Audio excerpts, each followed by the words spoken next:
നമസ്കാരം. നമ്മൾ ഇന്ന് സംസാരിക്കാൻ പോകുന്നത് യൂറിനറി ഇൻഫെക്ഷനുകളെ പറ്റിയാണ്.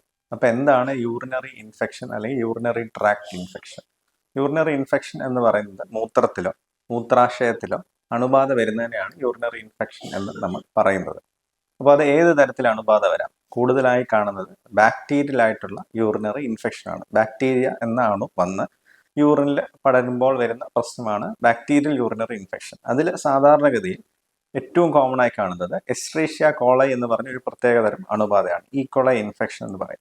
ഏതാണ്ട് 70 മുതൽ 95% വരെ യൂറിനറി ഇൻഫെക്ഷനുകളും ഈ കോളൈ ഇൻഫെക്ഷനുകളാണ്. അത് ബാക്ടീരിയ മൂലം ഉണ്ടാകുന്ന ഈ കോളൈ ഇൻഫെക്ഷനാണ്.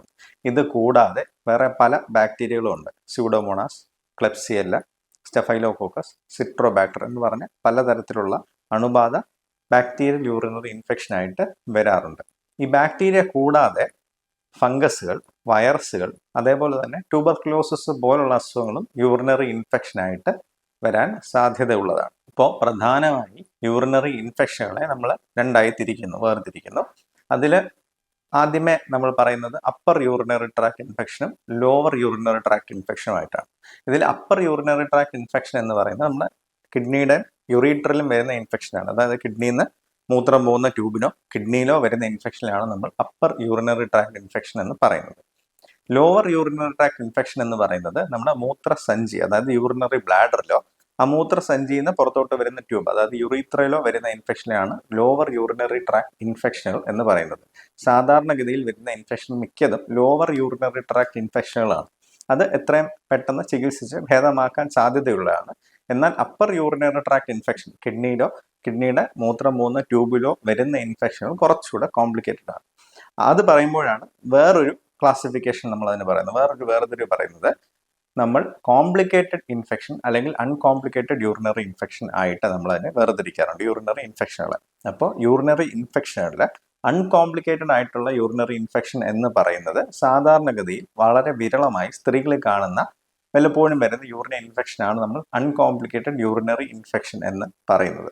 പക്ഷേ കോംപ്ലിക്കേറ്റഡ് യൂറിനറി ഇൻഫെക്ഷൻ എന്ന് പറയുന്നത് ഏതെങ്കിലും രോഗ അവസ്ഥയുള്ള ആളുകൾ, പ്രത്യേകിച്ച് എന്തെങ്കിലും കിഡ്നി രോഗമുള്ളവർ, പ്രമേഹ രോഗം നിയന്ത്രണാതീതമായിട്ട് ഇരിക്കുന്ന ആളുകൾ, അതുപോലെ തന്നെ കിഡ്നി ട്രാൻസ്പ്ലാന്റ്, കിഡ്നി മാറ്റി വെച്ച രോഗികൾ, അതേപോലെ കിടപ്പ് രോഗികൾ, മൂത്രം പോകുന്ന ട്യൂബ് ഇട്ട് കിടക്കുന്ന ആളുകൾ, അതേപോലെ ആണുങ്ങളിലോ പ്രഗ്നൻ്റ് ആയിട്ടുള്ള ഫീമെയിൽസിലോ എല്ലാം നമ്മൾ കോംപ്ലിക്കേറ്റഡ് യൂറിനറി ഇൻഫെക്ഷൻ എന്ന് പറയും. അത് കുറച്ചുകൂടെ ചികിത്സിച്ച് ഭേദമാക്കാൻ കുറച്ചുകൂടെ പരിശ്രമിക്കേണ്ട ഒരു അവസ്ഥയാണ്.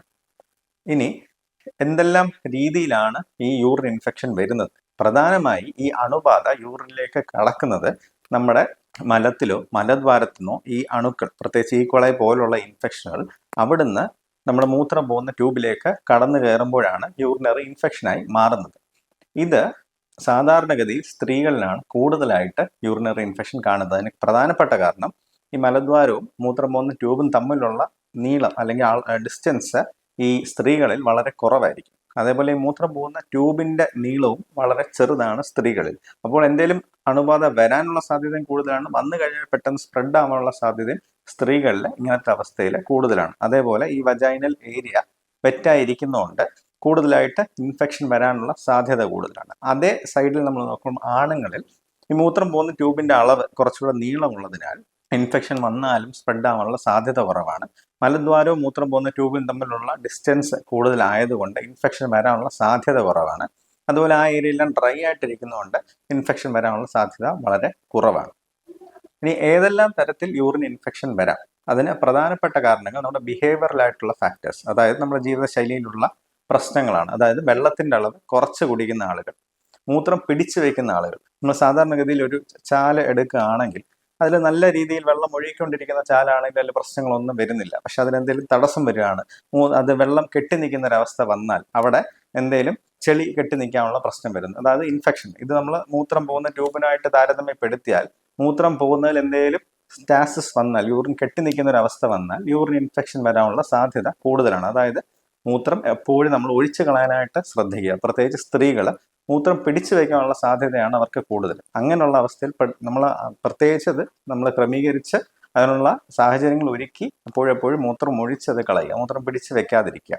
അതേപോലെ തന്നെ യൂറിൻ ഇൻഫെക്ഷൻ വരാനുള്ള സാധ്യത കൂടുന്ന കാരണങ്ങളാണ് ഇതെല്ലാം. അതേപോലെ തന്നെ ഈ ലൈംഗിക ബന്ധത്തിൽ ഏർപ്പെട്ടതിന് ശേഷം ഈ യൂറിൻ ഇൻഫെക്ഷൻ സ്ത്രീകളിൽ നിന്ന് പുരുഷന്മാരിലേക്കോ പുരുഷനിൽ നിന്ന് സ്ത്രീയിലേക്കോ വരാനുള്ള സാധ്യത കൂടുതലാണ്, അവിടെ എല്ലാം വൃത്തിയായിട്ട് സൂക്ഷിച്ചില്ല എന്നുണ്ടെങ്കിൽ. പിന്നെ വരുന്ന അവസ്ഥയാണ് നമ്മുടെ ബയോളജിക്കലായിട്ടുള്ള ഫാക്ടേഴ്സ്. അതായത് നമ്മൾ പോസ്റ്റ് മെനോപോസലായിട്ടുള്ള ഫീമെയിൽസിൽ കാണുന്ന ഒരു ഈസ്ട്രജൻ ഡെഫിഷ്യൻസി പോലുള്ള കണ്ടീഷൻ വരുമ്പോൾ അവർക്ക് യൂറിൻ ഇൻഫെക്ഷൻ കൂടാനുള്ള സാധ്യതയുണ്ട്. അതേപോലെ ചില രോഗാവസ്ഥകളിൽ അല്ലെങ്കിൽ ചില ആളുകളിൽ യൂറിനിൽ ഷുഗർ പോകുന്ന ഒരു പ്രശ്നമുണ്ട്, പ്രത്യേകിച്ച് അമിതമായി പ്രമേഹമുള്ള ആളുകൾ, അതേപോലെ ചില മരുന്നുകൾ കഴിക്കുന്ന പ്രമേഹ രോഗികളെല്ലാം യൂറിനിലെ ഷുഗർ പോകുന്ന ഒരു പ്രശ്നമുണ്ട്. അപ്പോൾ യൂറിൻ ഷുഗർ പോകുമ്പോൾ അതൊരു നല്ല ബാക്ടീരിയ എല്ലാം വളരാനുള്ള നല്ലൊരു കൾച്ചർ മീഡിയമാണ്. അപ്പോൾ അതിൽ ഇൻഫെക്ഷൻ വരാനുള്ള സാധ്യത കൂടുതലാണ്. ഇനി മൂന്നാമതൊരു കാരണമാണ് നമ്മുടെ പ്രതിരോധ ശേഷി വരുന്ന പാളിച്ചകൾ. അതായത് നമ്മൾ ലോങ് സ്റ്റാൻഡിങ് ആയിട്ടുള്ള പ്രമേഹ രോഗമോ അതുപോലത്തെ അസുഖങ്ങളോ കിഡ്നി രോഗങ്ങളോ ഉള്ള ആളുകളെല്ലാം അവരുടെ പ്രതിരോധ ശേഷി കുറവായിരിക്കുന്ന ഒരവസ്ഥയിൽ എന്ത് ഇൻഫെക്ഷൻ വരാനുള്ള സാധ്യത അവർക്ക് കൂടുതലാണ്. അതേപോലെ തന്നെ ഏറ്റവും കോമൺ ആയിട്ട് അവർക്ക് വരുന്ന ഇൻഫെക്ഷനാണ് യൂറിൻ ഇൻഫെക്ഷൻ. അപ്പം ഇങ്ങനെ അവസ്ഥയിൽ യൂറിൻ ഇൻഫെക്ഷൻ വരാനുള്ള സാധ്യത കൂടുതലാണ്. ഇനി എന്തെല്ലാമാണ് യൂറിൻ ഇൻഫെക്ഷൻ വരുന്നതിൻ്റെ രോഗലക്ഷണങ്ങൾ? യൂറിനറി ഇൻഫെക്ഷൻ്റെ രോഗലക്ഷണങ്ങൾ എന്ന് പറയുന്നത് പനി, വിറയൽ വരിക, അതേപോലെ തന്നെ മൂത്രം ഒഴിക്കുമ്പോൾ വേദന വരിക, വയറുവേദന അനുഭവപ്പെടുക, ഇടയ്ക്കിടയ്ക്ക് മൂത്രം ഒഴിക്കാൻ തോന്നുക, അതേപോലെ മൂത്രത്തിൽ ബ്ലഡിൻ്റെ അംശമോ മൂത്രത്തിൽ പഴുപ്പിൻ്റെ അംശമോ എല്ലാം കാണുകയാണെങ്കിൽ അത് യൂറിനറി ഇൻഫെക്ഷൻ വരാനുള്ള സാധ്യതയാണ് അത് കാണിക്കുന്നത്. എന്തൊക്കെ ടെസ്റ്റ് ചെയ്താൽ നമുക്ക് യൂറിൻ ഇൻഫെക്ഷൻ ഉണ്ടോ ഇല്ലയോ എന്ന് അറിയാം? നമുക്ക് പ്രധാനമായി രോഗലക്ഷണങ്ങളാണ് അതിൽ പ്രധാനം.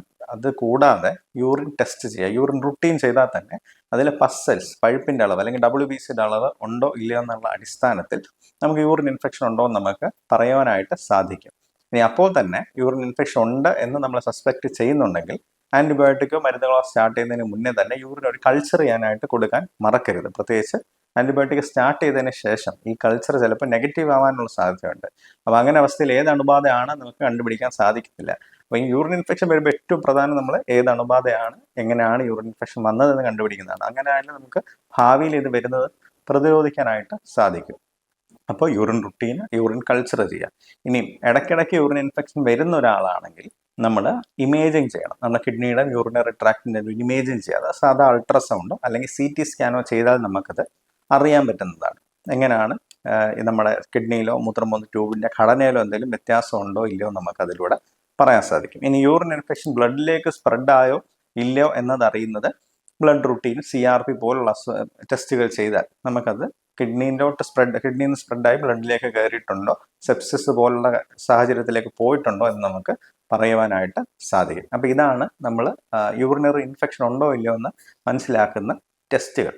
ഇനി എങ്ങനെ ഇതിനെ പ്രതിരോധിക്കാം, യൂറിൻ ഇൻഫെക്ഷൻ എങ്ങനെ പ്രിവെൻറ്റ് ചെയ്യാന്നുള്ളതാണ്. അതിൽ ഏറ്റവും പ്രധാനം വെള്ളത്തിൻ്റെ അളവ് കൃത്യമായി ക്രമീകരിച്ച് ഇടവേളയിൽ കുടിക്കുക എന്നുള്ളതാണ്. അതായത് ഒരു 3 ലിറ്റർ 3.5 ലിറ്ററോളം വെള്ളം കുടിച്ചാൽ നന്നായിട്ട് കിഡ്നീസ് എല്ലാം ഫ്ലഷ് ചെയ്ത് പോവുകയും അണുബാധയൊന്നും ഇല്ലാതിരിക്കുകയും ചെയ്യുന്നു. വെള്ളത്തിൻ്റെ അളവ് കുറയുമ്പോഴാണ് യൂറിൻ ഇൻഫെക്ഷൻ വരാനുള്ള സാധ്യത കൂടുന്നത്. അതേപോലെ 2, മൂത്രം പിടിച്ചു വെക്കാതെ ഇടയ്ക്കിടയ്ക്ക് മൂത്രം ഒഴിച്ചു കളയാൻ ഓർക്കുക. അതേപോലെ ലൈംഗിക ബന്ധത്തിൽ ഏർപ്പെട്ടതിന് ശേഷം മൂത്രം ഒഴിക്കുക, അവിടെ എല്ലാം നല്ല വൃത്തിയായിട്ട് സൂക്ഷിക്കുക. പ്രത്യേകിച്ച് സ്ത്രീകളുടെ ഏരിയാസ് എല്ലാം ഡ്രൈ ആയി വെക്കാനും ഇൻഫെക്ഷൻ വരാത്ത സാഹചര്യം ഉണ്ടാക്കാനും നമ്മൾ എപ്പോഴും ശ്രദ്ധിക്കേണ്ടത്. ഈ എങ്ങനെ യൂറിനറി ഇൻഫെക്ഷനെ നമുക്ക് ചികിത്സിക്കാം? നേരത്തെ പറഞ്ഞ നമ്മൾ അൺകോംപ്ലിക്കേറ്റഡ് ആയിട്ടുള്ള യൂറിനറി ഇൻഫെക്ഷൻ ആണെങ്കിൽ നമുക്ക് ആൻറ്റിബയോട്ടിക്കിൻ്റെ നമ്മൾക്ക് യൂസേജ് വളരെ ഷോർട്ട് ഡ്യൂറേഷൻ, ഷോർട്ട് കോഴ്സ് എടുത്താൽ തന്നെ കുറയാവുന്നതാണ്. അതായത് 3 to 5 days ആൻറ്റിബയോട്ടിക് എടുത്താൽ തന്നെ ഈ അൺകോംപ്ലിക്കേറ്റഡ് യൂറിനറി ഇൻഫെക്ഷൻ നമുക്ക് ചികിത്സിക്കാൻ സാധിക്കും. കോംപ്ലിക്കേറ്റഡ് ഇൻഫെക്ഷൻ ആണെങ്കിൽ കുറച്ചുകൂടെ ലോങ്ങർ ഡ്യൂറേഷൻ ആൻറ്റിബയോട്ടിക്സ് നമുക്ക് വേണ്ടി വന്നേക്കാം. അതായത് 5 മുതൽ 7 ദിവസമോ അതിൽ കൂടുതലോ നമുക്ക് ആൻറ്റിബയോട്ടിക്കിൻ്റെ ആവശ്യം ആ സാഹചര്യത്തിൽ വന്നേക്കാം. അപ്പോൾ ഓരോ രോഗിയുടെ രോഗലക്ഷണം അനുസരിച്ച് എത്രത്തോളം രോഗം സ്പ്രെഡ് ചെയ്തിട്ടുണ്ട് എന്നനുസരിച്ച് ഡോക്ടർ തീരുമാനിക്കുന്ന പ്രകാരം ആൻറ്റിബയോട്ടിക് നമുക്ക് യൂറിൻ ഇൻഫെക്ഷൻ, പ്രത്യേകിച്ച് കൾച്ചറിൻ്റെ അടിസ്ഥാനത്തിൽ ഈ യൂറിൻ കൾച്ചർ ചെയ്യുമ്പോൾ അതിലേത് അണുബാധയാണെന്ന് കൂടാതെ ഏത് മരുന്ന് കൊടുത്താൽ അത് മാറ്റാൻ, ഏത് ആൻറ്റിബയോട്ടിക് കൊടുത്താൽ അത് നമുക്ക് സെൻസിറ്റീവായിട്ട് കിട്ടുമെന്ന് അറിയാൻ പറ്റും. അപ്പോൾ അതിൻ്റെ അടിസ്ഥാനത്തിൽ കൂടെ നമുക്ക് ചികിത്സ എടുത്ത് അത് ചികിത്സിച്ച് മാറ്റുവാനായിട്ട് സാധിക്കും. ഇത് കൂടാതെ വേറെ കുറേ മരുന്നുകളുണ്ട്. നമ്മുടെ ബാക്ടീരിയ യൂറിനറി ട്രാക്റ്റിൽ പറ്റിയിരിക്കാതിരിക്കാനുള്ള ക്രാൻബറി എക്സ്ട്രാക്ട്സ്, അതേപോലെ ഡിമെനോസ് പോലുള്ള മരുന്നുകൾ എടുക്കാനും നമുക്ക് ഈ യൂറിൻ ഇൻഫെക്ഷൻ പ്രതിരോധിക്കാൻ അല്ലെങ്കിൽ അത് വരാതിരിക്കാൻ അല്ലെങ്കിൽ ചികിത്സിക്കാനെല്ലാം അത് നല്ലതാണ്. ഇനി ചില അപൂർവ സാഹചര്യങ്ങളിൽ യൂറിൻ ഇൻഫെക്ഷൻ വരുന്ന ആളുകളിൽ നമ്മൾ സർജറി ചെയ്യേണ്ട ഒരു അവസ്ഥയുണ്ട്. അത് പ്രധാനമായ ഒരു 3 കാരണങ്ങൾ ഞാൻ പറയാം. ഒന്ന് അപ്പർ യൂറിനറി ട്രാക്ട് ഇൻഫെക്ഷൻ, അതായത് കിഡ്നിയിൽ പഴുപ്പ് കെട്ടി നിൽക്കുന്ന അവസ്ഥകളിൽ ചിലപ്പോൾ നമ്മൾ യൂറോളജിക്കലായിട്ടുള്ള സർജറി ചിലപ്പോൾ ചെയ്യേണ്ടി വരും. അതേപോലെ ഗ്യാസ് ഫോമിങ് ഓർഗാനിസം, എംഫെസിമാറ്റസ് പൈലോനെഫ്രൈറ്റിസ്, അതായത് ഗ്യാസ് കിഡ്നിയിൽ കെട്ടി നിൽക്കുന്ന പഴുപ്പ് ഗ്യാസായിട്ട് കെട്ടി നിൽക്കുന്ന ഒരവസ്ഥ വരുമ്പോൾ അതിലും സർജിക്കലായിട്ടുള്ള ഇൻ്റർവെൻഷൻ വേണ്ടി വരാം. അതേപോലെ തന്നെ ഒബ്സ്ട്രക്ഷൻ വിത്ത് ഇൻഫെക്ഷൻ, യൂറിൻ ഇൻഫെക്ഷൻ്റെ കൂടെ എന്തെങ്കിലും കല്ലോ തടസ്സമോ മൂത്രം പോകാനുള്ള ട്യൂബിൽ ബ്ലോക്കോ വന്നാലും സാധാരണഗതിയിൽ നമ്മൾ സർജറി ചെയ്യാറുണ്ട്. അപ്പം ഇങ്ങനെയാണ് നമ്മൾ യൂറിനറി ഇൻഫെക്ഷനുകളെ ചികിത്സിക്കുന്നത്. അപ്പോൾ യൂറിൻ ഇൻഫെക്ഷൻ വരാനുള്ള സാഹചര്യം സ്ത്രീകളിലാണ് കൂടുതൽ. പ്രതിരോധശേഷി കുറയുന്ന ഒരവസ്ഥയിൽ അല്ലെങ്കിൽ രോഗാവസ്ഥയിലെല്ലാം അത് കോംപ്ലിക്കേറ്റഡ് ആയി മാറുന്നു.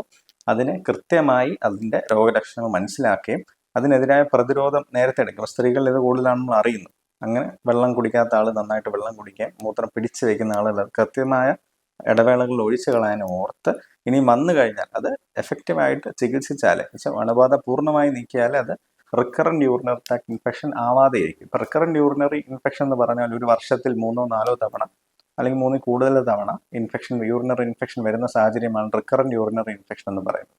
അങ്ങനത്തെ ഒരു സാഹചര്യം വരാതെ നോക്കുക എന്നുള്ളത് പ്രധാനമാണ്.